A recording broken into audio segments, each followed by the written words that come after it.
Maintenant que nous avons vu comment exprimer le taux de variation d'un vecteur dans un repère tournant par rapport à un repère fixe, nous allons appliquer ces concepts à la vitesse d'un point P par rapport à des axes absolus ou par rapport à des axes relatifs mobiles. Par exemple, dans le plan, si nous avons des axes fixes x, y, un point P qui bouge par rapport à ces axes fixes et qui est repéré par son vecteur position OP ou encore R, des axes tournants, rouge, x', y', qui tournent à la vitesse angulaire grand oméga par rapport aux axes fixes. On va définir la vitesse absolue du point P comme étant la dérivée absolue du vecteur R avec indice OX, Y, Z, pour bien exprimer que cette vitesse se calcule par rapport aux axes absolus, ou encore elle peut être notée dr sur dt avec un d droit. Et bien cette vitesse absolue, comme on l'a vu précédemment, c'est une dérivée absolue et elle peut donc s'exprimer par une dérivée relative de R par rapport au temps, sous-entendu par rapport au repère mobile x', y' rouge, plus oméga vectoriellement par ce même vecteur R. Pour illustrer cela, on peut prendre l'exemple du carrousel. Suivez la demoiselle qui grimpe sur le carrousel et qui va donc bouger par rapport à ce dernier. Là, elle monte les escaliers, on va la voir ensuite qui redescend les escaliers et qui a donc une vitesse par rapport à ce carrousel.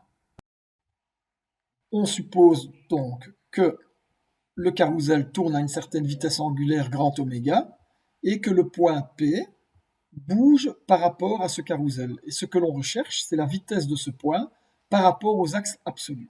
On va donc appliquer les relations précédentes. La vitesse du point P, eh bien, c'est la dérivée relative de sa position par rapport au repère rouge, c'est-à-dire sa vitesse relative. Autrement dit, c'est la vitesse qu'a le point P par rapport au carrousel, ou encore, c'est la vitesse du point P que je vois lorsque je suis moi-même assis sur le carrousel. Donc, cette vitesse, elle est représentée ici en pointillé sur le carrousel. Et on la nomme VR, pour vitesse relative. Plus oméga vectoriellement par R, qui est la vitesse d'entraînement due au mouvement du carrousel. C'est-à-dire la vitesse absolue du point P' qui est collé sur le carrousel à cet instant considéré. Autrement dit, au moment où je calcule la vitesse absolue du point P, eh bien, je mets une croix sur le carrousel.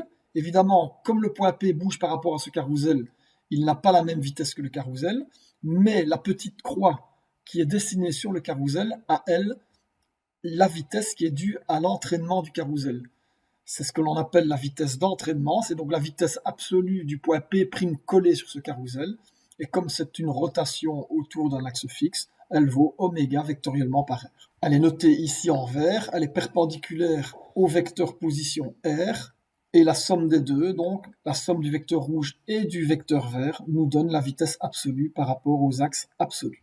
Une petite remarque importante, c'est que si l'on prend un vecteur quelconque, ici le vecteur position R, on peut l'exprimer dans différents systèmes d'axes. Alors, ici, par exemple, R peut être exprimé dans les axes fixes OX, Y ou dans les axes mobiles X', Y'. Cela reste la même position du point P à un endroit du plan. Cela reste une position absolue du point P par rapport aux axes absolus, c'est-à-dire grand X fois grand I plus grand Y fois grand J, et cela reste la même position dans le plan, mais exprimée dans les axes relatifs. Ce seront d'autres valeurs, x', i' plus y', j'. Eh bien, on peut faire le même raisonnement avec la dérivée absolue de R par rapport au temps, qui représente la vitesse absolue par rapport aux axes noirs absolus.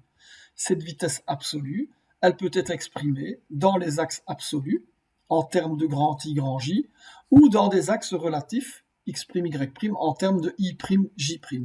Cela reste une représentation dans un système d'axes d'une vitesse absolue, c'est-à-dire d'une vitesse par rapport aux axes absolus.